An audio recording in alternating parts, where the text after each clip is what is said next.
Control એ કરવાનું, right click, object convert sequence એમાં એબીસીમાં નાખવાની, ક્યાં નાખવાની? એબીસી. ઓકે આપવાનું, કંટ્રોલ એ કરવાનું, રાઈટ ક્લિક કરવાનું, ઓબ્જેક્ટ કન્વર્ટ સિક્વન્સ બીને એબીડીમાં નાખવાની, પાછું ઓકે આપવાનું, પાછું કંટ્રોલ એ, સિક્વન્સ એબી સેન્ડવિચ હોય એટલે આપણે બે ભેગી હોય, એબીને એસીડીમાં નાખવાની. રેડી? સિક્વન્સનું કામ પૂરું. હવે આમાં બીટ્સ કયા કયા હતા? બીમાં સીમાં હતા ને. કંટ્રોલ એ કરીને રાઈટ ક્લિક કરવાનું, ઓબ્જેક્ટ કન્વર્ટ સિક્વન્સમાં બીટ્સ બી એને સિક્વન્સ બીમાં નાખવાનું, આ ઓકે આપવાનું, કંટ્રોલ એ કરવાનું, right click, object convert sequence bit C એને ક્યાં નાખવાનું? સિક્વન્સ સી, ઓકે આપી દો.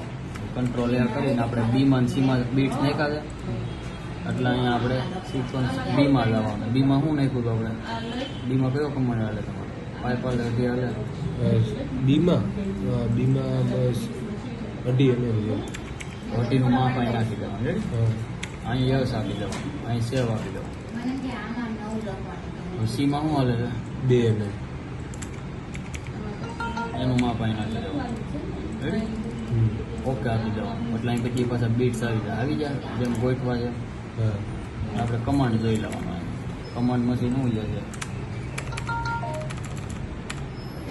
તો નીચે બતાવે કમાન્ડ. અત્યારે હું છું સિક્વન્સ બી એટલે અહીં બીટ્સ બી છે ને તમારા મશીનમાં એ પડશે. રેડી? એટલું થઈ ગયું કામ. હવે આમાં આપણે સિક્વન્સ ઓન ઓફ ને એ બધું કામ કરી દેવાનું. કંટ્રોલ એ કરીને પેલા સિક્વન્સ બંધ કરી દેવાની,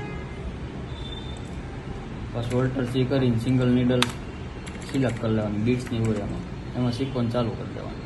રેડી? સ્વીપ પેસ પાછું આપી દેવાનું, બધે ધાગા આવી જાય. 8 નંબરથી આપણે હોમ સેટ આપી દેવાનું, ડિઝાઇન પોઝિશન, પૂર્ણાનું આ ઓકે. રેડી?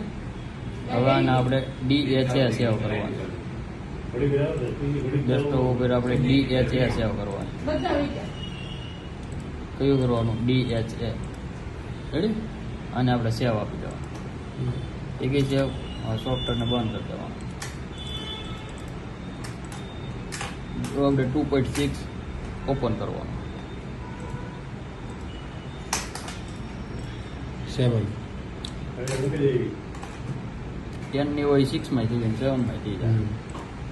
હવે અહીંયા આપણે 108 વાળી DHA ખોલી લીધી, એને 7 માં ઓપન કરવાની. ઓપન કરી અહીંયા. હવે પાછું કંટ્રોલ એ કરીને આપણે જે માપ હતા ને એ ફેરવી નાખવાના.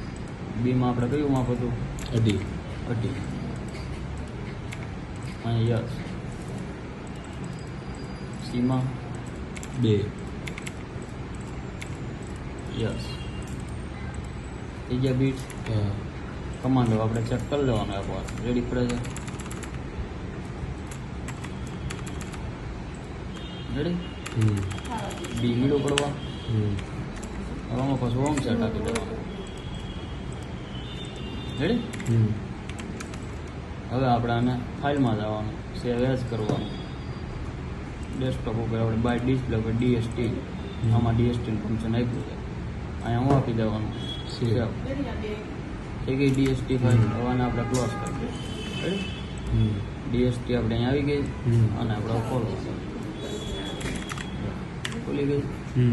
DST ફાઇલ તમારે લાઇસન્સ સોફ્ટવેર રહેશે તો થાય, નકર નહીં થાય.